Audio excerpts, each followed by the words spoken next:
বিসমিল্লাহ রহমান রাহিম। সূরা নাবা, অধ্যায় নম্বর 30, সূরা নম্বর 78, 38, 39, 40 আয়াত।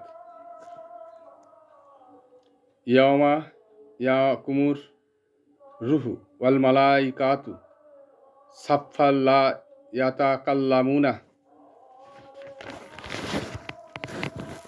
ইল্লা মান আযিনা লাহুর রহমানু ওয়া কালা সাওয়াবা। সেদিন অর্থাৎ কিয়ামতের দিন জিবরাইল ও ফেরেশতাগণ সারিবদ্ধভাবে দাঁড়াবে।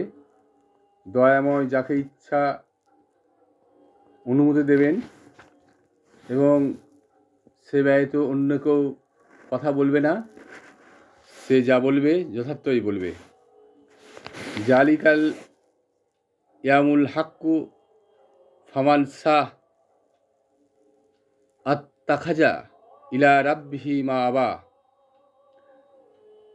সেদিন অর্থাৎ কিয়ামত সুনিশ্চিত, অতএব যার অভিরুচি সে তার প্রতিপালকের শরণাপন্ন হবে। ইন্না আনজান্নাকুম আজাবান কারিবা ইয়াওমা ইয়ানজুরুল মারউ মাকাদ্দামাত ইয়াদাহু ওয়া ইয়াকুলুল কাফিরু ইয়া লাইতানি কুনতুম তুরাবা।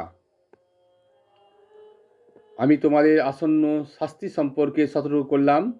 সেদিন মানুষ তার কৃতকর্ম সম্পর্কে প্রত্যক্ষ করবে, অর্থাৎ সেদিন তার কৃতকর্ম নিজে চোখে দেখবে এবং জানবে, এবং সত্য প্রত্যাখ্যানকারী কাফেররা বলবে, হায় আমি যদি মাটি হয়ে যেতাম।